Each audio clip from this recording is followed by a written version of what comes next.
Hello, and Merry Christmas from Constructive Interference. No, your ears do not deceive you. This is not the voice of Joel Curtinitis. This is Josh Hugo, normally the co-host, but today the only host, because Joel, unfortunately, has taken ill and is spending some, let's say, quality time in the bathroom with a stomach bug. That means that this has the potential to be a very special episode. Very special because things could get seriously bad here without Joel to help me out. But we all know that some things can be so bad they're good, or we can see things that are being destroyed in such a way that it's beautiful, like buildings being imploded are fun to look at, or perhaps you might enjoy watching a notoriously terrible movie like The Room or something. Well, this episode has the potential to be like that. It has the potential to be gloriously and epically bad. So I encourage you right now, go ahead and stop the podcast if you like, and go tell someone else about it. Tell them about constructive interference so they can share the potential badness of this episode with you, and you and you can enjoy the awfulness together. Make sure to tell them about our social media pages, facebook.com/TheCIShow, and on Twitter @TheCIShow. So as I said, Joel is not feeling well. He's spending some time in the bathroom, and that made me think of just what a wonderful thing bathrooms actually are. When we think about modern technology, we think about things like iPhones or like the internet or airplanes or perhaps atomic bombs, all sorts of really flashy, impressive pieces of technology. But if you think about it, there really isn't very much in this modern world of ours that holds a candle to indoor plumbing. We take it for granted that we can get fresh, clean, safe water out of a tap anytime we want it. We don't really think about the extreme inconvenience and even the danger of having to go to a well or a river every time you wanted to drink. We take it for granted that when we have, something disgusting come out of our bodies, we can easily get rid of it. Or if we have something disgusting on a plate or on our clothes, we can easily just get rid of that and flush it away and not worry about it. We take that for granted. We don't consider the difficulty and the disgust and the safety in getting rid of these things without this indoor plumbing. And so you can easily imagine life without your iPhone. You can imagine life without airplanes. You can probably even imagine life without electricity. And those things might not sound so bad. But you try to imagine life without plumbing, and it gets really disgusting really fast. And it seems like such an obvious thing. The needs that plumbing supplies for us are things that everyone needs, and everyone has always needed. And yet this invention of universal indoor plumbing is such a very recent thing in history.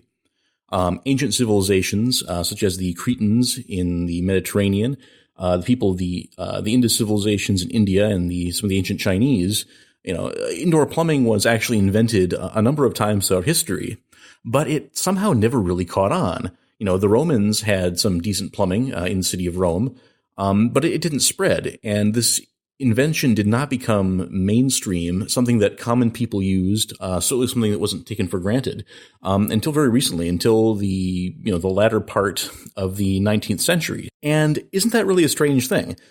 You think that this thing that serves these needs that are ubiquitous, these needs that everybody has, and this thing that has been invented in the past, you'd think it would catch on. You'd think it would be universal.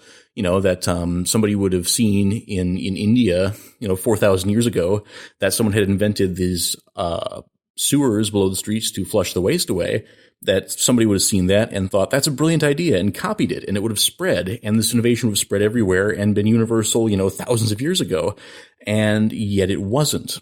Why is that? Why is something so useful remain so obscure for so long? This theory that I'm about to tell you is not original to me. I heard it somewhere a couple of years ago, but I tried to research where, and I could not find it. I can't remember if this is in a book or in a podcast, but I heard this theory that in order to have great technological advances, you first need to have a society that is largely egalitarian. What I mean by a society that is egalitarian is a society in which it is taken for granted, it is assumed as part of that society that the average person, or simply say that everybody, has the right to self-improvement, that everybody has a right to improve their lives, to educate themselves, to acquire wealth, to do all of these human things to make their lives better. That everybody has a right to that. And that idea is really pretty unusual throughout history. Almost all human societies have had these sort of rigid hierarchies. We had some people who were upper class, some people who were lower class, and If you were lower class, you were not permitted to do upper class things. We can see this really starkly in, of course, American society, where there used to be slavery, and you had one class of people who were literally property and not allowed to do anything without the permission or without the purpose of their owners, and you had the other class that was, that was free. Most societies throughout history have not been quite that extreme, but there has always been this idea that everybody has their place. And your place is usually assigned to you by, where you're born, who your parents were, what their job was. That's going to be your job too. For instance, in feudal societies, you had royalty, and you had the nobility, and then below that you had, the serfs and the peasants. And if you were born a peasant, then you were going to stay a peasant, and that was your job. That's what you had to do. And even if you were noble, that came with certain rights, certain responsibilities, certain expectations. And these things were not flexible. They weren't mobile. The common person did not have the right or the expectation of bettering themselves or of doing anything beyond the station that they had been born to.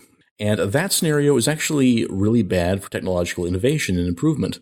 Because if everybody has a place assigned to them, a role and a task assigned to them, and they know what they're going to be doing, if they know what they're going to be doing from when they're born to when they die, what role does technology really have in that? If you are a medieval peasant who is bound to the Lord's land, and you're not allowed to own property, you're not allowed to move, you're not allowed to really do anything except perform this very narrow function of just simply farming the land that you're tied to, that doesn't really leave any room for aspiration. Those sort of strict expectations and guidelines mean you have no real hope of improving your situation. Things aren't going to get better for you. Things are the way they are. And your goal in life is just to make the best of it. You're not thinking in that case. The peasant farmer isn't trying to think about ways to increase his profits. He's not trying to think about ways to increase his leisure or whatever, because he doesn't have the opportunity for that. Whatever time he has in leisure is already strictly, delimited and set out for him. And life just is what it is. You need to have a society in which people are free to aspire, in which they're free to imagine better lives for themselves, in order really for there to be that technological progress. And again, this is not my original theory, but imagine a situation in which you have, the sort of feudal system where there is a lord who rules over peasants and controls them. The peasants have no opportunity to invent because they have no spare resources. The lord works them enough. He's trying to get an efficient amount of labor out of what he sees as his resources, his workers, and they don't have opportunity or really the right to innovate and invent a better life for themselves.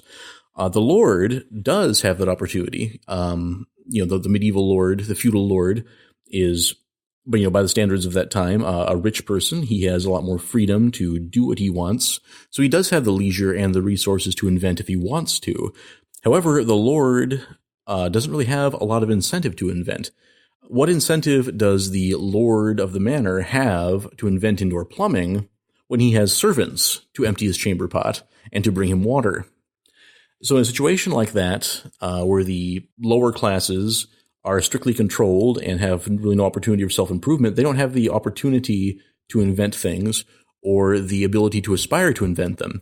And the people who are in the upper class at the top of the heap, they have no real incentive to invent because all their needs are met by servants. That sort of rigid class system causes technological stagnation, and that is the primary reason why we have all these wonderful inventions such as plumbing that were invented thousands of years ago, and they never caught on because the class structure of society didn't accommodate them. So the main reason then, according to this theory, that we have the technological explosion that we've seen in the last 500, especially the last 250 years of world history, is because that is when egalitarianism, this idea that there are no classes, that everybody is equal, as it says famously in the American Declaration of Independence, that all men are created equal and endowed by their creator with certain inalienable rights.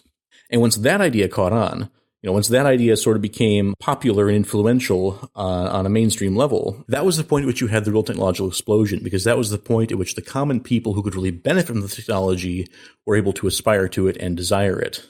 Let's talk about something other than plumbing here. Let's talk about the internet, the basic technological innovation of our time. What use would something like the internet be in a rigidly stratified class society? Something like the internet would not be usable by the peasants because it wouldn't be seen as necessary. The upper classes wouldn't want the peasants to be freely communicating with each other. They want them to be minding their own business. And the peasants wouldn't really be aspiring to learn or to do the things they could learn about via the internet because those opportunities weren't legally available to them. The upper classes, on the other hand, in this rigidly stratified society, would have no real use for the internet either because they could simply send messengers back and forth. It's always been, obviously things are very relative here, but if a very rich person or a wealthy person in a society really wanted to communicate with other people in their class, they were able to do so just by sending messengers back and forth. Because when you're rich, you can employ a messenger to go and run papers back and forth for you, and it's not really a great inconvenience or great burden for you. So something like the internet doesn't really make sense for the upper class to want, and it's not something that the lower class is allowed to use. So in a rigidly stratified society, something like the internet just would never be invented. Nobody would want it. It wouldn't be useful. But in a society where there is no class structure, in a society where everybody is allowed to improve themselves, where everybody is allowed opportunities, where everybody is able to aspire, in that sort of society, something like the internet is almost inevitable, because it is a powerful tool for meeting all of those desires, all of those people who desire to improve themselves, all those people who are desiring opportunity, who are desiring more knowledge. It meets that need. It's kind of a supply and demand thing. Basically, an egalitarian society has a high demand for innovation, whereas a stratified society really does not. That being the case, it's kind of counterintuitive that the lower classes of society have often been the ones to fear technology. Most people have heard of the term Luddite as a person who hates or fears technology. Now, the Luddites were actually a group that was active in the early 19th century in England, around about 1815 or so. And these people were afraid of the new textile machines that were being invented at the time. They felt that the textile machines, which would automatically weave cloth or automatically spin thread, that these things were threatening their jobs and their livelihood. And so they would actually destroy these textile machines in order to preserve their jobs. And that mindset, that was 200 years ago, but that mindset of fearing technology because you're afraid that technology will replace you and make your job obsolete, that's still very much alive and well today. The other day on Facebook, I saw someone arguing that technology which replaces human labor should be illegal because that sort of technology is basically bad for people. If a machine does a job that a human being could do, then that machine should not exist, basically was the argument. And variations on that line of thinking are very common. You'll sometimes see these memes being passed around with people saying that you shouldn't use the little kiosk when you go to McDonald's. Don't use the kiosk. Go up and talk to the person at the register. Or saying when you go to the grocery store, go up to the person at the register. Don't use the automated checkout. And the reason behind that is because, you're destroying a job. The automatic checkout is destroying the job of a cashier, and we don't want to do that. We don't want to replace humans with machines. But if you think about it, really all technology is replacing humans with machines, all of it. Let's go back and talk about plumbing. If I put plumbing into a house, I have now replaced a job. If I don't have plumbing, then I would want to have a servant, perhaps, who will empty my chamber pot and who will go and fetch water for me from the well or river. And if I have water that is piped into my house, and if I have a sewer that takes the waste away, well, that's jobs destroyed, right? Or take a domestic convenience such as a washing machine. A washing machine allows everybody to wash their own clothes in their house. And isn't that just taking, there used to be people who were called washerwomen, and they would actually come in and do the laundry for you. If you read the Beatrix Potter books, the character Mrs. Tiggywinkle, I think it was, a hedgehog.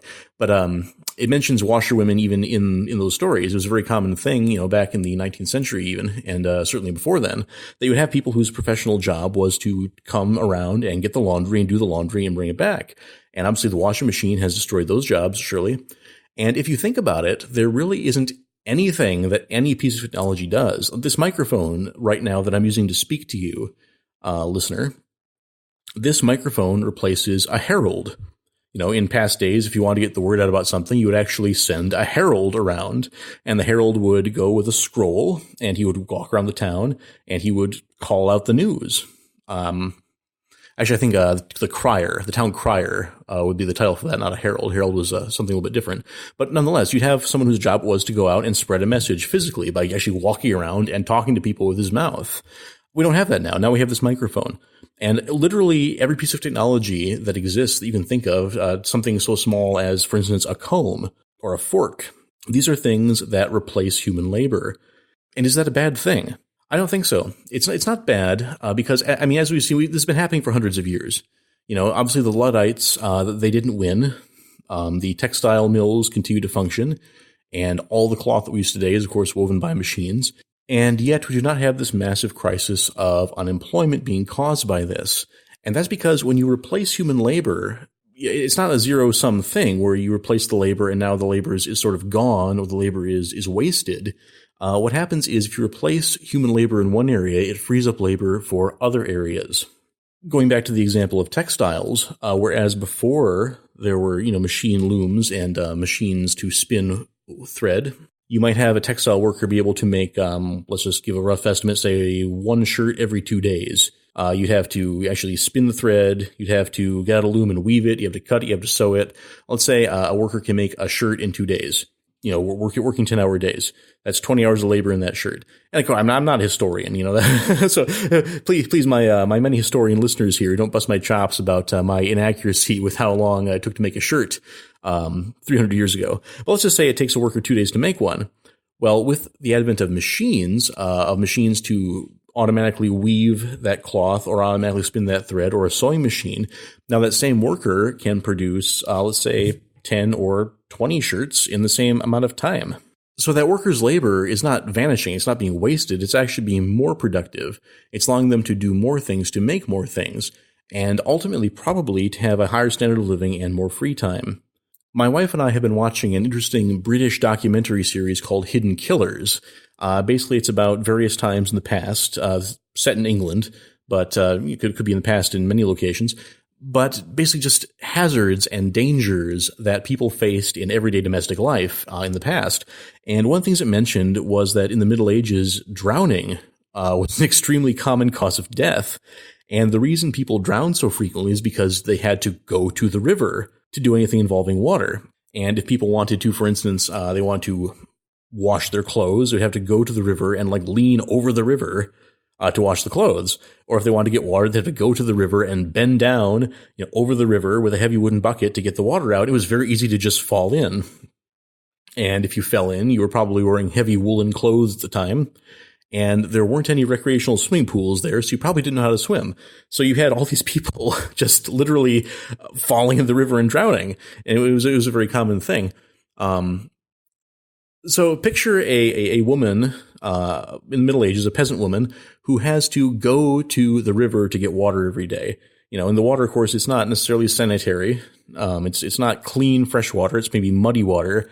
And she's got to trudge for a mile, to get it and lug it. And she might die by falling into the river to get it. So imagine telling that woman that you have this invention that will just bring water into her house. Is she going to be upset about that? Is she going to be upset that this invention of a water pipe going to her house, with a tap over a sink, that invention is going to replace her labor? She used to have to do the labor of lugging the water back and forth arduously, dangerously, and now that labor is replaced by a little thing where you turn a knob and water comes out. Is she going to be upset about that, or is she going to be happy to have her labor replaced? And really, that's the case with all technology. The point of all technology is to replace human labor. That's why we have it, because we want our labors to be easier so that we can expend our limited amount of energy, our limited amount of lifespan in more diverse and hopefully more fulfilling ways. But again, that idea of replacing labor only really makes sense if you have first this idea in your culture that it's okay for people to aspire to things, that it's okay for people to improve themselves. If in this medieval society they have the mindset that, well, going and fetching water that's just the woman's task, that's what a peasant woman does, and that's their mindset, well, they're not going to see a point to replacing that labor with a machine, because that's what the labor is for. And you have to have this mindset that people should have the right to use their labor for whatever they please to use it for.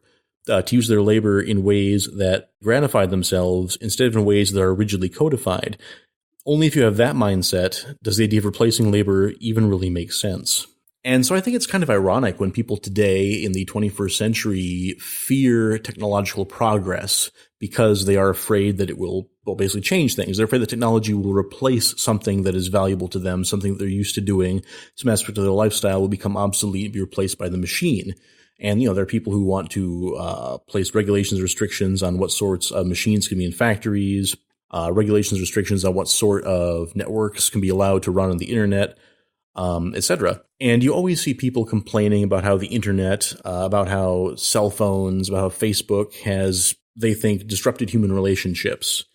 You hear complaints about how people used to talk to each other, people used to be close to each other. Now everybody's just staring at their phone. But when people complain about that sort of thing, they're forgetting that the modes of communication they currently enjoy, these modes of communication that they want to save, were themselves replacements for older modes. 500 years ago, or even more recently than that, let's say even 200 years ago, if you took a ship across the ocean, you probably never see people back home again. Distances, before the invention of the telegraph, a message could only travel as fast as a horse or a ship could travel, and there was a real separation between communities. And with the invention of the telegraph, and the ability then to publish newspapers, to publish messages in multiple places around the world, the world got a lot smaller. And, people at the time complained, and you'd say that cultures, different places would lose their distinctiveness. You have this, the rise of nationalism, which of course led to some bad consequences, in the 20th century. But those sorts of changes where you have a very large group of people, an entire nation-sized group able to sort of homogenize their thinking and sort of form one big super community, that sort of thing really wasn't possible until we had technology that allowed us, to communicate. People are very proud of what they consider to be American culture. Everybody loves to put their flag decorations out front, say the pledge to the flag. But this idea of a unified American culture where all Americans are supposed to have this solidarity and these common interests and common beliefs, that sort of unity of people spread over such a large area isn't possible without technology. And so when people complain about how phones or the internet or whatever are destroying people's ability to communicate, the modes of communication they're afraid of losing are themselves in large part due to technology. The places where we gather, the way we talk to each other on the phone or by letter or by, the way we communicate ideas to each other by reading newspapers or through movies or whatever. These are things that people are afraid of losing, but they're a result of technology too. If there's a moral that I'm trying to lead up to here, it's that it really doesn't make sense to fear technology.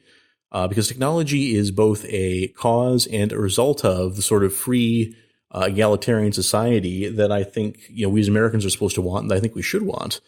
Technology is a natural result of that. Technology is not a force for good or for evil necessarily. Technology is an empowering force. Technology replaces human labor, which then frees up labor for other things. It allows us to have a broader breadth and a broader depth of activity. And people could use that for good or for evil, of course. Any sort of power can be used for good or evil. Any power can be abused. But technology is this sort of ambiguously empowering thing that makes everybody more able to do whatever it is they want to do.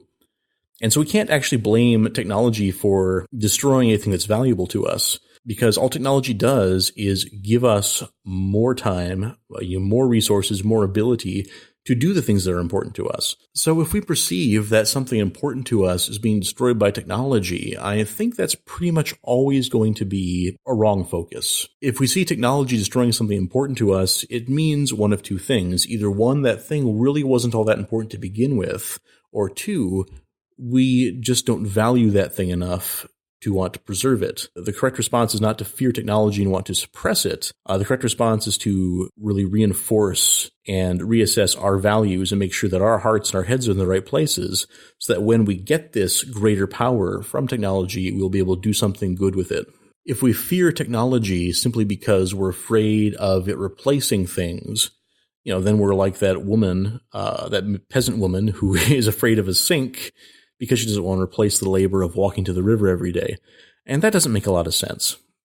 I hope you enjoyed this episode, whether it was because you found me clever and insightful or because you found it abusing how badly I crashed and burned. Either way, hope you had a good time. And I hope you'll come back next week when you once again hear the voice of Joel Curtinitis instead of just me. If you have any thoughts to share about the role of technology in society and in life, please share it with us on our Facebook page, facebook.com/TheCI Show. And don't forget to follow us on Twitter @TheCI Show. This is your AirSats host, Josh Hugo, saying, be grateful for plumbing.